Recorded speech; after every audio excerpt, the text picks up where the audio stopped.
एक बार सुमेरु पर्वत पर बैठे हुए ब्रह्मा जी के पास जाकर देवताओं ने उनसे अविनाशी तत्व बताने का अनुरोध किया। शिव जी की माया से मोहित ब्रह्मा जी उस तत्व को न जानते हुए भी इस प्रकार कहने लगे, मैं ही इस संसार को उत्पन्न करने वाला स्वयंभू अजन्मा एकमात्र ईश्वर अनादि भक्ति ब्रह्म घोर निरंजन आत्मा हूँ। मैं ही प्रवृत्ति और निवृत्ति का मूलाधार सर्वलीन पूर्ण ब्रह्म हूँ। ब्रह्मा जी ऐसा कि पर मुनि मंडली में विद्यमान विष्णु जी ने उन्हें समझाते हुए कहा कि मेरी आज्ञा से तो तुम सृष्टि के रचयिता बने हो, मेरा अनादर करके तुम अपने प्रभुत्व की बात कैसे कर रहे हो।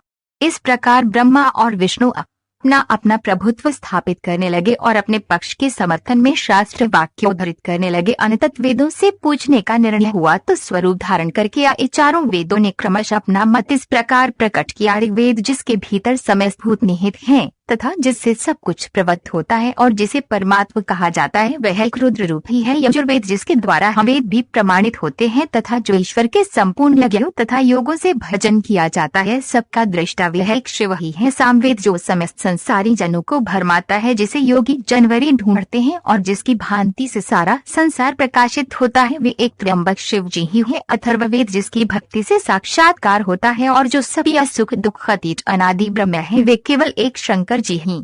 विष्णु ने वेदों के इस कथन को प्रताप बताते हुए नृत्य शिवा से रमण करने वाले दिगंबर पीतवर्ण धूलि धूसरित प्रेमनाथ को वेटाधारी सर्वावेष्टित विपन वाहिनी संग शिव जी को पर ब्रह्म मानने से इनकार कर दिया। ब्रह्मा विष्णु विवाद को सुनकर ओंकार ने शिव जी की ज्योति नृत्य और सनातन पर ब्रह्म बताया, परंतु फिर भी शिव माया से मोहित ब्रह्मा विष्णु की बुद्धि नहीं बदली। उस समय उन दोनों के मध्य आद्यंत रहित एक ऐसी विशाल ज्योति प्रकट हुई कि उससे ब्रह्मा का पंचम सिर जलने लगा। इतने में त्रिशूलधारी लोहित शिव वहां प्रकट हुए तो अज्ञानतावश ब्रह्मा उन्हें अपना पुत्र समझकर अपनी शरण में आने को कहने लगे। ब्रह्मा की संपूर्ण बातें सुनकर शिव जी अत्यंत क्रुद्ध हुए और उन्होंने तत्काल भैरव को प्रकट कर उससे ब्रह्मा पर शासन करने का आदेश दिया। आज्ञा का पालन करते हुए भैरव ने अपनी बाहिनी उंगली के नागर से ब्रह्मा जी का पंचम सिर काट डाला। भयभीत ब्रह्मा शतरुद्र का पाठ करते हुए शिव जी के शरण हुए। ब्रह्मा और विष्णु दोनों को सत्य की प्रतीति हो गई और वे दोनों शिव जी की महिमा का गान करने लगे। यह देखकर शिव जी शांत हुए और उन दोनों को अभ्यदान दिया। इसके उपरांत शिव जी ने उसके भीषण होने के कारण भैरव और काल को भी भयभीत करने वाला होने के कारण काल भैरव तथा भक्तों के पापों को तत्काल नष्ट करने वाला होने के कारण पाप भक्षक नाम देकर उसे काशीपुरी का अधिपति बना दिया। फिर कहा